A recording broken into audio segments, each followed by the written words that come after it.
Hello friends, welcome to my channel Champa village recipe. আশা করছি আমার পুরো ইউটিউব ফ্যামিলি আপনারা সবাই ভালো আছেন, আমরাও সবাই ভালো আছি। আপনাদের জন্য আজকে একটি মজাদার রেসিপি নিয়ে চলে এসেছি। আমার এই রেসিপিটি ভালো লাগলে অবশ্যই চ্যানেলটিকে সাবস্ক্রাইব করবেন এবং পাশে থাকা বেল আইকনটিকে প্রেস করে রাখবেন, যাতে কোনো নতুন ভিডিও আপলোড করলে নোটিফিকেশানটি সবার আগে আপনার কাছে পৌঁছে যায়। এবং একটি লাইক ও কমেন্ট অবশ্যই করবেন।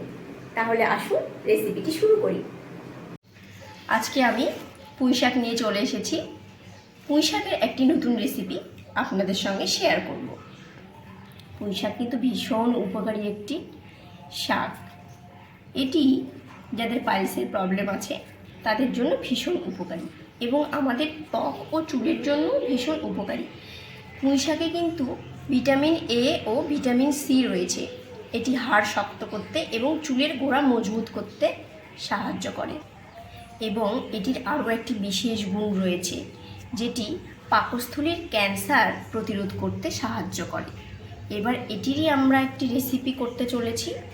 এবার এই পুঁই শাকটিকে আমি ভালোভাবে কেটে ধুয়ে নেব।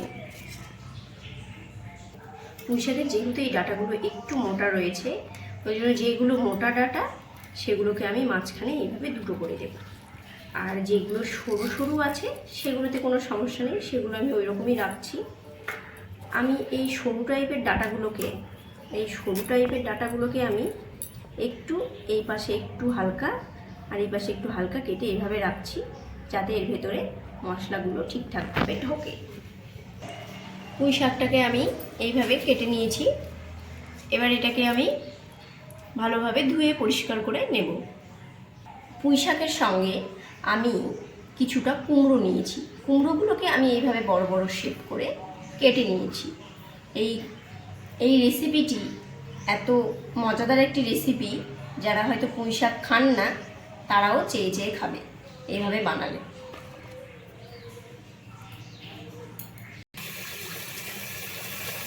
এইভাবে আমি এটাকে বেশ ভালোভাবে ধুয়ে নিচ্ছি, পরিষ্কার করে নিচ্ছি।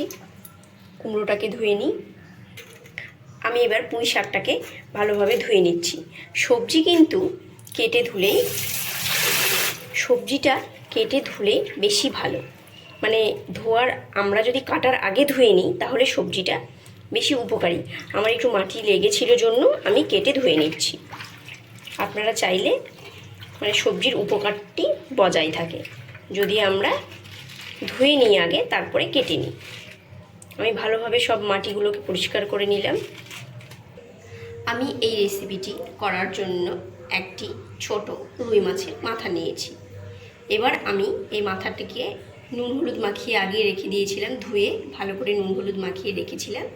এবার এটিকে আমি ভেজে নেব। আমার এবার কড়াইটি গরম হয়ে গেছে, আমি একটু তেল দিয়ে দিচ্ছি। এবার আমি তেলটি গরম হয়ে গেছে, মাছটিকে ছেড়ে দিয়েছি, মাথা থেকে ছেড়ে দিয়েছি। এবার এটাকে ভালো করে ভেজে নেব।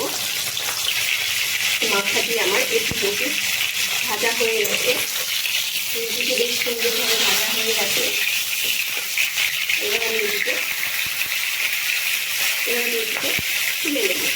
এই রেসিপিটি বানানোর জন্য আমি এখানে কয়েকটি কাঁচা লঙ্কা নিয়েছি, একটু টমেটো নিয়েছি, আমি এখানে কিছুটা কালো সর্ষে নিয়েছি এবং অল্প একটু ছানা নিয়েছি।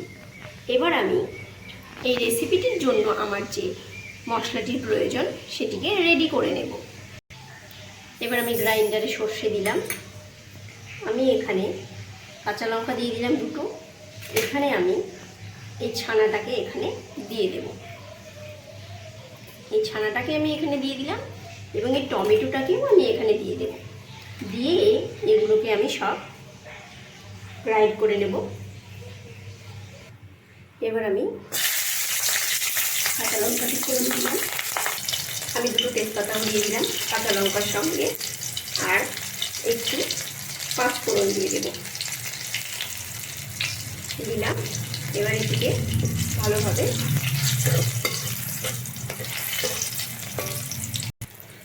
এবার আমি যে কুমড়োগুলোকে কেটে রেখেছিলাম সেই কুমড়োগুলোকে ছাড়ছি,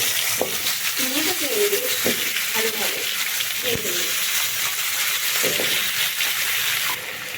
আলুটা আমার প্রায় একটু ভাজা হয়েছে, মানে অর্ধেক ভাজা হয়েছে। এই অবস্থায় আমি এখানে পুঁই শাকগুলোকে দেব। পুঁই শাকগুলোকে দিচ্ছি। এবার পুঁই শাক ও কুমড়োটাকে ভালোভাবে ভেজে নেব। এখানে আমি পরিমাণ মতো নুন অ্যাড করছি। একটু আমি হলুদ অ্যাড করে দিচ্ছি। এবার এটাকে আমি ভালোভাবে নুন হলুদটাকে মিশিয়ে দেব।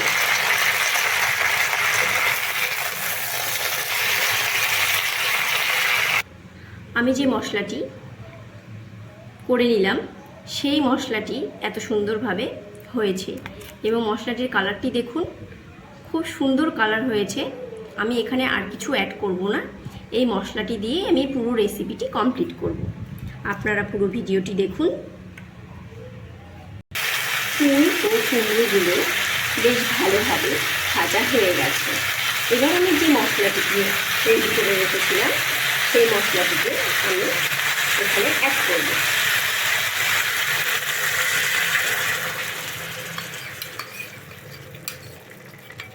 এই মশলাটিকে দিয়ে এবার আমি এটাকে ভালোভাবে কষিয়ে নেব।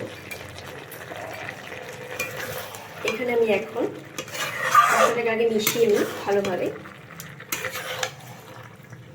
এই রেসিপিটি কিন্তু খুব সুন্দর একটি রেসিপি, অসাধারণ টেস্ট। লাঞ্চে যদি এরকম একটি রেসিপি থাকে তাহলে তো কোনো কথাই হবে না। এবার আমার ভেজে রাখা মাছটাকে আমি এবার এখানে দিয়ে দেব।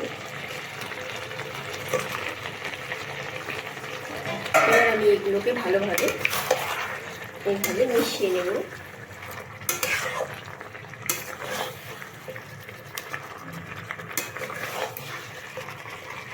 এবার একটু বেশ ভালোভাবে কষিয়ে নিতে হবে।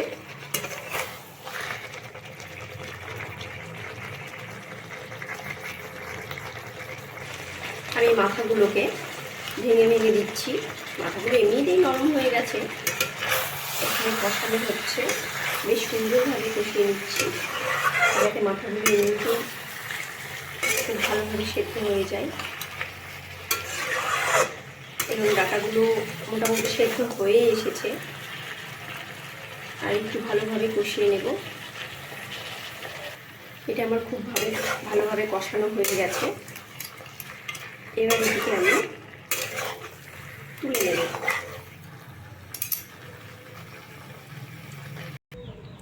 আমার এই রেসিপিটি রেডি হয়ে গেছে। এবার এটাকে আমি সার্ভ করতে পারবো। এটি ভীষণ টেস্টি, আপনারা এভাবে ট্রাই করতেই পারেন। আমি যে ছানাটাকে গ্রাইন্ড করে দিলাম সেটাকে আপনারা গ্রাইন্ড না করেও দিতে পারেন, কোনো অসুবিধে নেই। আবার মাছের মাথা ছাড়াও এটিকে করা যায়, তবে মাছের মাথা দিলে ভীষণ টেস্টি হয়। এটি ভীষণ ভালো। আপনারা যারা নতুন এই ভিডিওটি দেখছেন আমার চ্যানেলে, তারা অবশ্যই চ্যানেলটিকে সাবস্ক্রাইব করবেন, পাশে থাকা বেল আইকনটিকেও প্রেস করে রাখবেন এবং ভিডিওটি ভালো লাগলে একটি কমেন্ট করবেন। আপনারা সবাই ভালো থাকবেন, সুস্থ থাকবেন, আনন্দে থাকবেন এবং thanks for watching my video. Bye. আবার অন্য কোনো রেসিপির সঙ্গে দেখা হবে। খুব সুন্দর একটি রেসিপি, এটি খেতে ভীষণ টেস্টি।